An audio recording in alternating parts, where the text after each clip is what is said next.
Welcome back to Penguin Audio Book Break. This month we're featuring great YA audiobooks. In Kirsten Miller's The Eternal Ones, Haven explores the possibility of reincarnation when she finds herself dreaming about a romance that ended in tragedy, where she knows she was the girl and she thinks she may have found her reincarnated lover.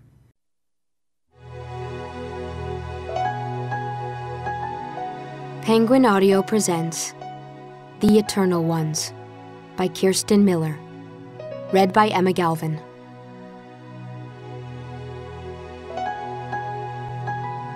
Part 1.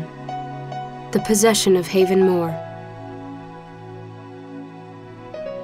Chapter 1. Haven was back. She glanced across the familiar little room. Silver clouds hovered over the skylight high above a rumpled bed. A candle sat on the edge of the vanity, waiting for the sun's weak rays to finally fade. Her gaze returned to the mirror in front of her. She smoothed the strand of her blonde bob and tucked it behind one ear. The reflection in the mirror wasn't hers, but she knew it as well as her own. The big brown eyes rimmed with kohl, the smiling lips shaped into a red Cupid's bow. Once again, she watched a slim hand bearing a glowing garnet smooth a robe embroidered with gold. Haven could feel the silk passing beneath her fingertips. The girl in the mirror was waiting. A clock on the mantel over the fireplace was frozen at 5 minutes to 6. Time had slowed to a trickle. Outside, the fall wind wailed. The trees groaned in the park she somehow knew was less than a block away. The crackling fire had banished the evening chill, but the girl felt no need for its warmth. She heard the sound of ladies' heels on the cobblestones below, her heart fluttering. She scurried across the rough wooden floorboards to the window, careful not to let the heels of her slippers slide into the cracks. She peeked between the velvet curtains. 1 story below her, on a quaint narrow lane, 2 women in fur coats walked past, arm in arm. The shape of their hats and the style of their shoes hadn't been in fashion for almost 100 years. The women didn't stop, and the girl sighed with relief when they finally disappeared from view. The last thing she needed was a visit from her mother on this, their first night alone together. Her eyes darted up to the skeleton of a skyscraper being built in the distance and quickly returned to the street below. A dark figure had appeared outside the lane. The girl's breathing quickened when the figure stopped at her door and stealthily checked both sides of the street. She heard a key enter the lockdown stairs, then heavy steps bounding up to the 2nd floor. In an instant, he was inside her room, his coat and hat in his hands, auburn hair tousled, green eyes flashing, old-fashioned tweed suit slightly ragged about the cuffs. She met him at the door and threw her arms around his neck. He let his coat drop to the floor so his cold hands could find the small of her back. Then his wet lips found hers. She pressed herself against him, feeling the warmth building under his layers of cotton and wool. "I've been waiting forever," she told him. "I'm here now," he whispered, as his hands passed over her body. "Ethan," she murmured as the room turned blindingly bright. Chapter 2. Haven Moor stood on top of a footstool, gazing out the open window in front of her and willing herself not to fidget. Over the winter, the anticipation had been building inside of her. Once the weather turned warm, she found herself unable to sleep or stay still. It felt as if every cell in her body were dancing.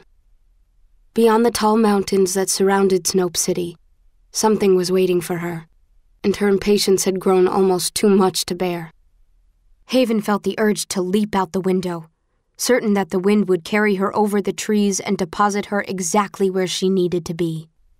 The only thing keeping her tethered to earth was Beau's hand on the hem of the dress she was modeling. "Haven, get in here and find me that remote control!" Her grandmother's squawk shattered Haven's concentration. She teetered for a moment, then stumbled from her stool. "Damn, Haven! When'd you get so clumsy?"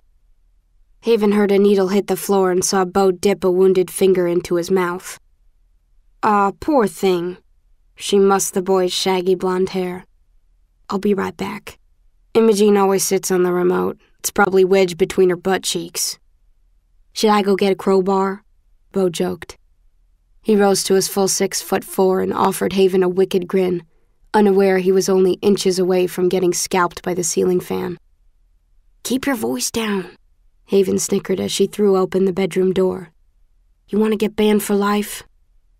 Haven's bare soles pounded against the floorboards. She liked to put her whole weight into the unladylike display. As she bounded down the stairs and toward the kitchen, her mother stepped out into the hallway, wiping her hands on her apron. She shook her head in a silent plea and held up 4 fingers still sticky with biscuit batter. Haven slowed her stride and let her feet land lightly. Goading her grandmother was a pleasure she'd have to forego for now. 4 months of good behavior was a small price to pay for her freedom. Come September, she'd be a student at the Fashion Institute of Technology in New York City, with 600 miles and an entire mountain range between her and East Tennessee. The curtains in the sitting room were pulled tight, and even the floral wallpaper looked gray in the gloom. Imogene Snively sat in a silk-covered chair, her spine rigid and her legs crossed at the ankles.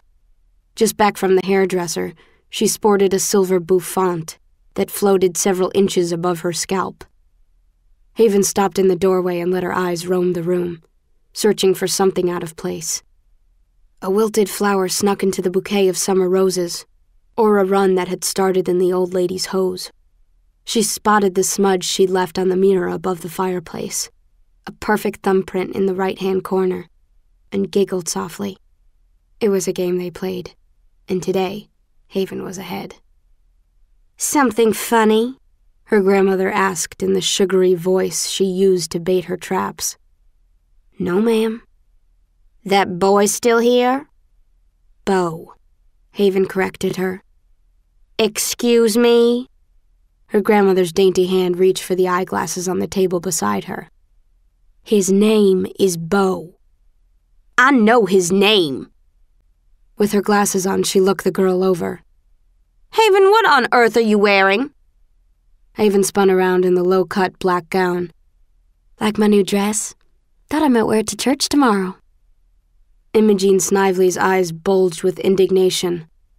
No granddaughter of mine will stand before the Lord with her— Don't have a stroke, Imogene. I'm only kidding. We're making this for Bethany Green. Haven sighed as she reached beneath the cushion that supported the prim little woman. She fished out the remote control and switched the television on. Now what channel do you want? Smart Alec, her grandmother snapped. Put it on the 5 o'clock news. Haven punched a few buttons, and the host of a well-known gossip show popped up on the screen. I think you're a little early for the news, Haven said. This all right for now? When did everything get to be such trash? Her grandmother clucked. Well, if that's all there is, go on then and turn up the sound. Haven watched the volume bar expand at the bottom of the screen. The 19-year-old playboy returned to New York late last night, only a few short hours before his father's funeral was scheduled to begin. Though their relationship had been strained in recent years, inside sources have informed us that— Haven's eyes glanced up at the action. A tan, handsome young man slid out of a black Mercedes as camera flashes sparkled in the car's windshield. For a moment, he stared back at the paparazzi, his face dark and unreadable. Then, unexpectedly, a corner of his mouth curled into a grin. Ethan, Haven whispered. A blaze ignited at the tips of her toes. As it began to burn its way upward, Haven felt her knees buckle beneath her. A barrage of images faded as Haven woke. Her eyes were still closed, and one leg was twisted uncomfortably beneath her. She could hear her mother and grandmother whispering nearby. We can't let that girl leave town, her grandmother insisted. But it hasn't happened in years. Her mother sounded frightened. You weren't here, May. You didn't hear what she said. It's starting all over again.